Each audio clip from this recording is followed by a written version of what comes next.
Magandang araw mga kasabong, ito muli ang inyong lingkod, Attorney Ryan Abrenica, para sa Cutting Edge Veterinary Solutions as powered by the Masterclass. Ngayong umagang ito mga kasabong, isasagutin ko muli ang katanungan ng isa na naman nating kapwa magsasabong. At yun ay, Attorney, nung nagbasa po ako ng libro na rekomendado nyo tungkol sa breeding, ay na-encounter ko po ang mga katagang breed to a standard.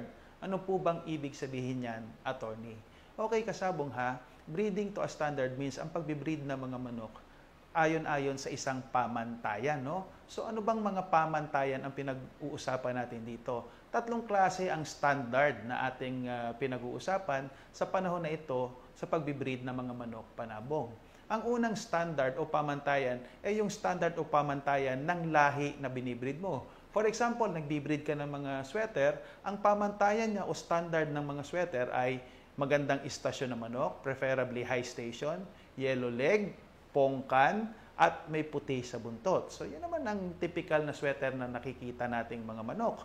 Pagdating naman sa palo ng mga sweater na yan, sila ay mabibilis na manok at maraming rumilis ng paa, very athletic. So, yan ang pamantayan ng bloodline, no? Noong manok mismo, no? Kung nagbibreed ka naman ng lemon kagaya ko, ang pamantayan o standard ng mga lahi na ito ay medium station sila, abang at angat, sarado na maganda ang timing. So yan ang lemon. So iba-ibang lahi, iba-iba ang standard.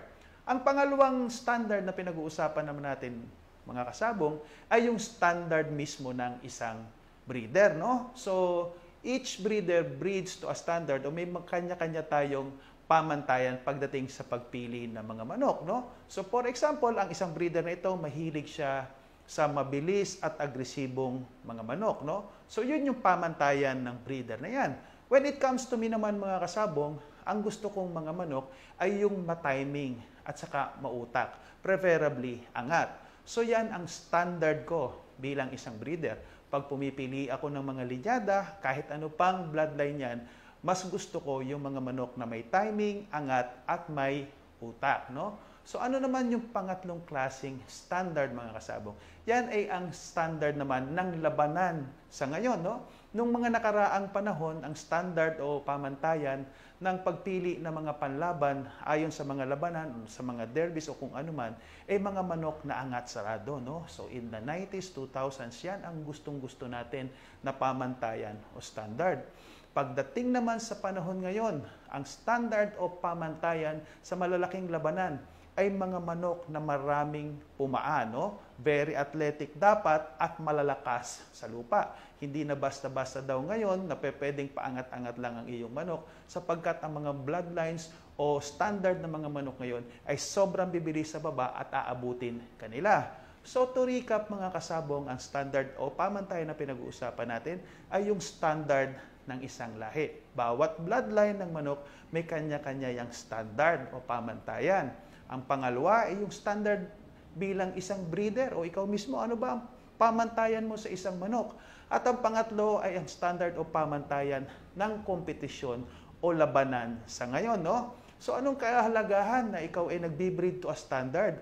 Kasi when you are breeding to a standard, nafo-focus ang gusto mong gawin sa isang manok o yung iyong programa ng breeding sa iyong farm. Kung wala kang standard, edi sabog-sabog ang iyong pagbibreed. Walang tamang pag-iisip sa pagpapares ng mga manok kasi wala kang iniisip eh. Basta na lamang pagparisin ang pangapangalan ng manok, hindi mo iniisip na ang standard ngayon ay ganito, ang standard ko bilang breeder ay ganito. So pag ikaw ay nagbe-breed to a standard, nafo-focus ang iyong pagbe-breed ng manok at nagkakadireksyon ang iyong farm.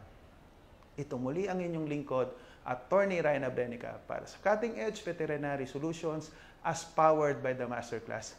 Mga kasabong, malapit na muli ang ating Batch 58 ng ating full-day Masterclass Seminar na gaganapin naman po ulit dito sa aking resort sa Lapu-Lapu City, Cebu. It will be this coming October 23 and 24 for Batch 58. Kaya inaanyayahan ko po kayo muli na bisitahin ako dito sa aking lugar sa Cebu. Cutting Edge and Masterclass #1.